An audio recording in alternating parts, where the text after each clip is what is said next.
Hello home bakers, welcome to this DrMummyCakes tutorial. I'm going to be sharing with you 3 great cake decorating techniques for you to try it at home. I'm going to be covering how to use embossers on fondant, how to make edible food paint, and how to color on fondant. I would encourage you to watch the entire tutorial so you don't miss anything out. The first technique to cover is how to use embossers. There are different types of embossers. This is my favorite embosser, my PME embossers. It comes in uppercase and lowercase. The reason why I like this set is that it's very easy to handle. It has small handles at the back of each letter, so it's very easy to have good control on your embossers. Another thing I like about these embossers that it has guide marks, so it has linings, so that when you put it on your fondant or buttercream, you can easily make sure that your letters are aligned and that they are straight. So when you put your lettering is nice and straight. I will show you a different type of embosser later on the tutorial. To start off with, I like to make sure I am happy with the orientation and order of my embossers. So I get them all out and put them on my mat. Then I start to arrange it onto my fondant. I don't start embossing yet. I make sure that I arrange it.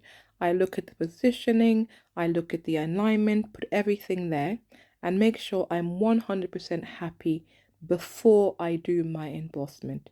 Because once you've done your embossment, and if you get it wrong, it's very hard to rectify. So make sure that you're happy with everything before you emboss.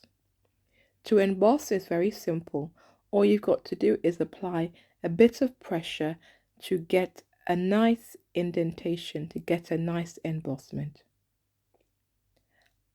I would encourage you to put a little bit of pressure first to start off with, and then see how deep your embossment is. Different type of embossers require a different amount of pressure to get a good imprint. So you're better off going lightly to start off with, and if you feel that the embossment is not deep enough, then you can apply a little bit more pressure. But if you've gone too deep to start off with, it can be very difficult to rectify this. One disadvantage of deep embossment is that it's very difficult to paint it very accurately, so you'll not get a nice finish. It can also ruin your fondant, so be careful and don't make too deep an embossment. If you haven't subscribed to my channel, please click the subscribe button now. Thank you, and also like this video if you find it useful. So I'm all done. And here's the finished product. You can see very nice clear indentation, very nice embossment. So that looks very good and I'm very pleased with this. And I'm sure you'll be able to do this at home. For links to where I got my embossers from, check in the description section. So here, this is a different type of embosser. This one doesn't have any handles. This one is from Sweet Stamps. It comes in a whole variety of different shapes and sizes, and with this one I find that I have to put a little bit more firmer indentation to get the desired embossers. So make sure you understand and you are happy with how much pressure you need to put for each of your different styles of embossers. Again, I make sure I'm happy with the placement, and then I apply nice even pressure and gently slide it off. If it's not coming off easy, you can just use the edge of a sharp knife or a sharp palette knife just to tease it off, and you can take off your embossers nice and clean. So that's it. You look how easy it is to emboss fondants. I'm very sure that whether you're a beginner at cake decorating or if you have a bit more experience, you'll be able to create this yourself at home. So this is my finished embossed fondant topper, and next we're going to go and learn how to make edible food paint. So you need something where you're going to put your paint in. So I have a dedicated color palette that I use. I have a wide selection of food safe colouring brushes. You can create edible food paint using edible food dust. These are one of my favourite brands. They are made by Sweet Sticks AU and they have a brilliant pigmentation and look great when painted on fondant or buttercream.